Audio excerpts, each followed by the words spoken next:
دوسری، اب یہ سوال شک کی وجہ سے نہیں تھا، بلکہ اس سوال سے مقصود حکمت استکشاف علم بالرؤیت. جیسے آپ نے مدینہ طیبہ کے حالات پڑھے بھی، سنے بھی، اور آپ کو یقین کامل ہے کہ مدینہ طیبہ موجود ہے، لیکن پھر بھی آپ یہ دعا کرتے ہیں دکھا دے یا الہی وہ مدینہ کیسی بستی ہے. تو یہ سوال اس لیے نہیں ہے کہ آپ کو مدینہ طیبہ کے وجود کا یقین نہیں ہے. ہاں، جو احوال سن کر جو یقین حاصل ہے، وہ یقین اس وقت درجہ کمال پر پہنچے گا جب کہ آپ مدینہ طیبہ کی مبارک گلیوں کو اور مبارک دیواروں کو، مبارک گرد و غبار کو، مدینہ طیبہ کے حسن و جمال کو اپنی آنکھوں سے دیکھیں گے. خدا خیر سے لائے وہ دن بھی نوری کہ مدینہ کی گلیاں بہارا کرے ہم. تو یہ مدینہ طیبہ کی رویت کا سوال شک کے لیے نہیں ہے، بلکہ ایک علم بالرؤیت جو ہوتا ہے وہ درجہ کمال پر ہوتا ہے. اس کے حصول کے لیے ہر ایک انسان جیسے مدینہ طیبہ کی دیکھنے کی تمنا کرتا ہے، ایسی حضرت ابراہیم علیہ السلام کو یقین کامل تھا کہ اللہ رب العزت مردوں کو زندہ فرمائے گا. لیکن وہ یقین کامل جو ایمان بالغیب ہے، وہ ایمان بالمشاہدہ ہو جائے، اس لیے آپ نے یہ سوال کیا. تو اب امام بخاری کا مقصود کیا ہے؟ وَلَٰكِنْ لِيَطْمَئِنَّ قَلْبِي سے بتانا یہ ہے کہ دیکھو، یہ اطمینان قلب ہی تو ایمان ہے، اور اطمینان قلب پہلے سے بھی ہے، وہ بھی ایمان. اور ایک اطمینان قلب دیکھنے کے بعد ہوگا، یہ بھی ایمان. لیکن وہ ایمان جو بغیر دیکھے ہے، اطمینان بالقلب، وہ کم ہے، اور جو اطمینان بالقلب بالرؤیت ہے یہ زیادہ ہے. ہم کہیں گے کہ یہ زیادتی اور نقصان نفسی ایمان میں نہیں ہے، بلکہ ایمان کی کیفیت میں ہے. اور ایمان تصدیق مقولہ کیف سے ہے، اس میں شدت و ضعف ہو سکتا ہے لیکن زیادت و نقصان نہیں. بات تو پوری ہو گئی. ایک بات اور بتاؤں میں کہ جب حضرت جبریل امین علیہ السلام حضرت ابراہیم علیہ السلام کی بارگاہ میں حاضر ہوئے اور عرض کی، اے ابراہیم، اللہ نے تم کو اپنا خلیل بنا لیا ہے. تو آپ نے فرمایا میرے خلیل بنانے کی علامت کیا ہے؟ تو حضرت جبریل امین علیہ السلام نے فرمایا خلیل وہ ہوتا ہے کہ جس کے سوال پر اللہ رب العزت مردوں کو زندہ کر کے دکھاتا ہے. تو آپ نے یہ سوال کیا کیوں؟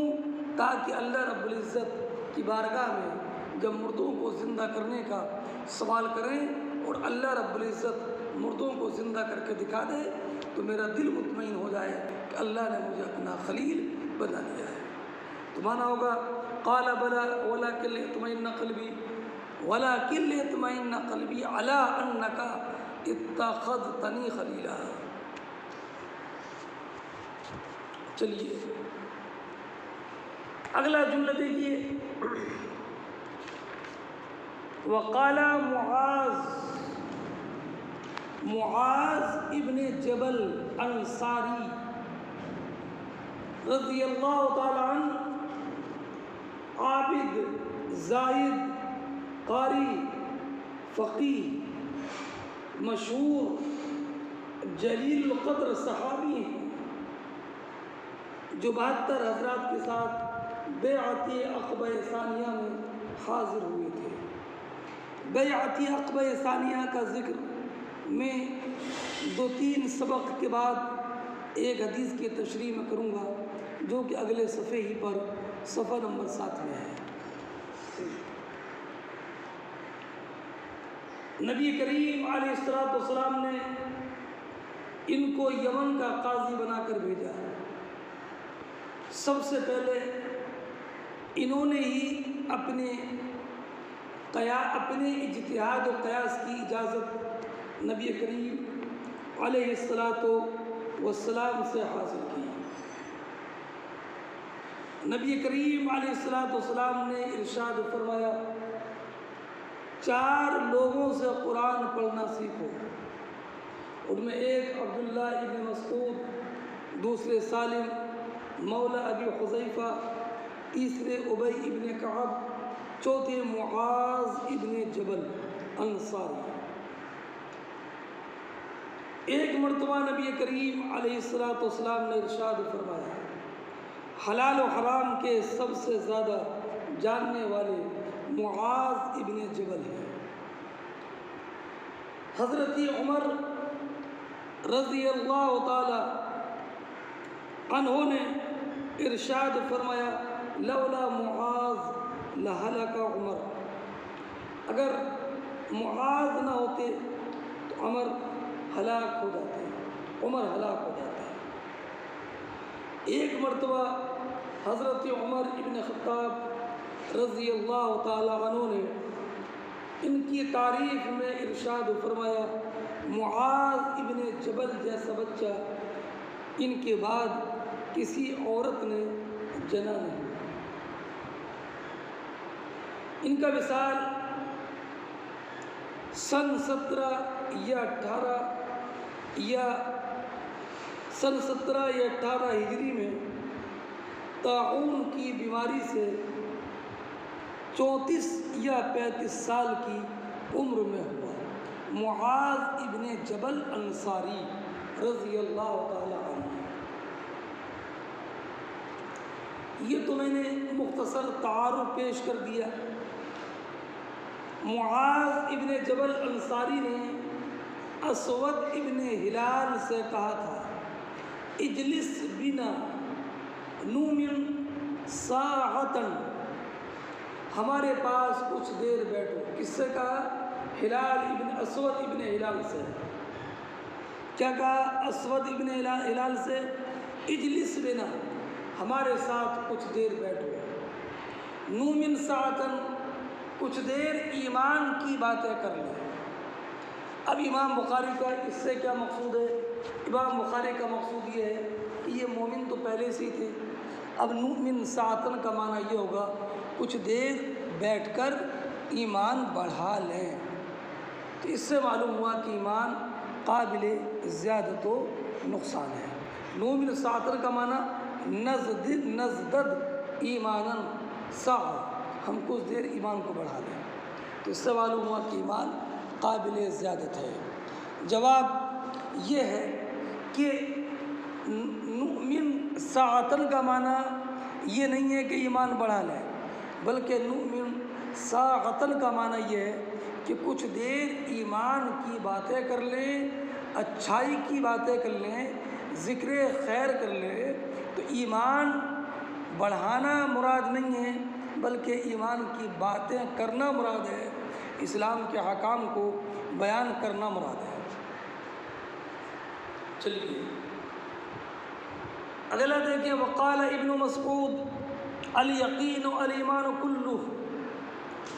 عبداللہ ابن مسعود رضی اللہ تعالی عنہ قدیم الاسلام صحابی ہیں، مکہ مکرمہ میں انہوں نے اسلام قبول کر لیا۔ قد چھوٹا تھا، اتنا چھوٹا کہ اگر اور لوگ بیٹھے ہوتے یہ کھڑے ہوتے تو تقریباً یکساں معلوم ہوتا۔ دونوں ہجرتوں میں شامل رہے، تمام غزوات میں حاضر رہے۔ ان کا لقب تھا صاحب النعلین والوسادہ۔ صاحب النعلین نبی کریم علیہ السلام کے نعلین مبارکین کو اٹھانے والے۔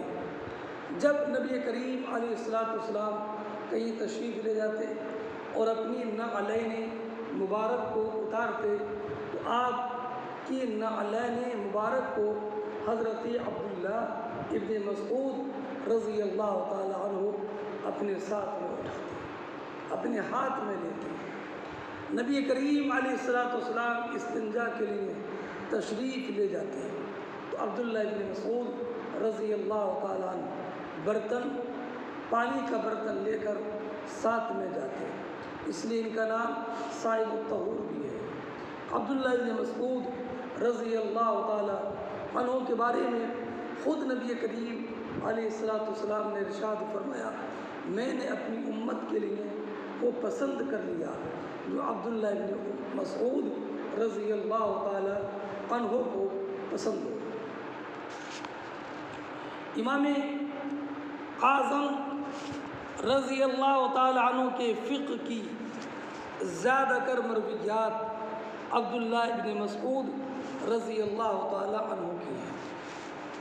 آپ کی مشہور سند ہے امام اعظم کی، عن حماد عن ابراہیم نخعی عن علقمہ عن عبداللہ ابن مسعود رضی اللہ تعالیٰ عنہ۔ عبادلِ اربع میں سے ایک عبداللہ ابن مسعود ہیں۔ میں نے آپ کو پہلے بتایا تھا کہ عبداللہ ابن عمر، عبداللہ ابن عباس، عبداللہ ابن زبیر، عبداللہ ابن مسعود، ان کو عبادلِ اربع کہا جاتا ہے۔ ان میں عبداللہ ابن مسعود رضی اللہ تعالی عنہ ہیں۔ فقیہ اور مجتہد صحابی ہیں عبداللہ ابن مسعود رضی اللہ تعالی عنہ۔ ان کا وصال سن 32 ہجری میں مدینہ طیبہ میں ہوا۔ حضرت عثمان ابن عفان یا حضرت زبیر اور زبیر ابن عوام یا حضرت عمار ابن یاسر نے ان میں سے کسی ایک نے جنازے کی نماز پڑھائی اور آپ کو جنت البقیع میں دفن کیا گیا۔ بہرحال عبداللہ ابن مسعود رضی اللہ تعالی عنہ بیان فرماتے ہیں، الیقین الایمان کلہ۔ اس حدیث کا ایک ٹکڑا الگ ہے، الصبر نصف الایمان والیقین الایمان کلہ۔ صبر نصف ایمان ہے اور یقین کل ایمان ہے۔ صبر نصف ایمان ہے اور یقین کل ایمان ہے۔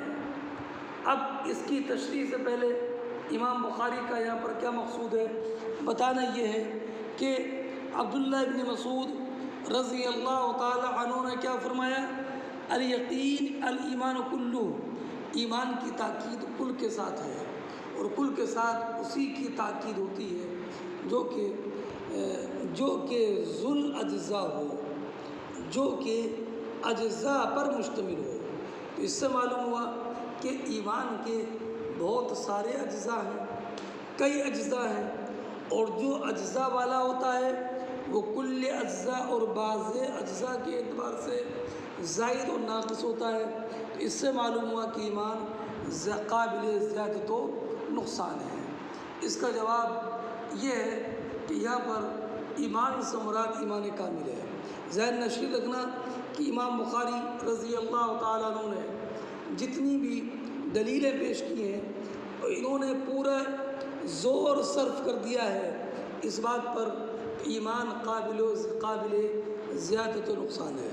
ہمارے یہاں سب کا جواب یہی ہے کہ جہاں پر یہ ذل اجزاء والی بات ہے یا استکمال والی بات ہے اس سے مراد ایمان کامل ہے، لیکن رہا نفس تصدیق جو نفس ایمان ہے وہ قابل زیادت و نقصان نہیں ہے۔ تو معلوم ہوا کہ صبر نصف ایمان ہے، والیقین الایمان کلہ، یقین کل ایمان ہے۔ تو اس سے یہ معلوم ہوا کہ ایمان تصدیق قلبی کا نام ہے، اس لیے کہ یقین تصدیق کا نام ہے، تصدیق کا نام ہے یقین۔ تو اس سے تو امام اعظم رضی اللہ تعالیٰ عنہ کا مذہب مہذب ثابت ہوتا ہے۔ اگلی روایت عبداللہ ابن عمر سے ہے عبداللہ ابن عمر رضی اللہ تعالیٰ عنہ اپنے والد حضرت عمر کے ساتھ مکہ مکرمہ میں انہوں نے اسلام قبول کیا۔ نبی کریم علیہ السلام کی وصال کے وقت ان کی عمر کم تھی، اس لیے ان کا مدینہ طیبہ میں نبی کریم علیہ السلام کے ساتھ حاضر رہے۔ تمام مارکوں میں نبی کریم علیہ السلام کے ساتھ تھے، لیکن نبی کریم علیہ السلام کے وصال کے بعد آپ صحابہ کرام علیہم الرحمۃ والرضوان کے آپسی مشاجرات سے الگ تھلگ رہے اور عبادت و ریاضت میں لگے رہتے۔ ہمیشہ عمرہ، ہر سال حج کرتے، عمرہ کرتے، اور آپ خلوت نشین ہو گئے آپ۔ اور حضرت عمر ابن خطاب رضی اللہ تعالی عنہ کا وصال سن 72 یا 74 ہجری میں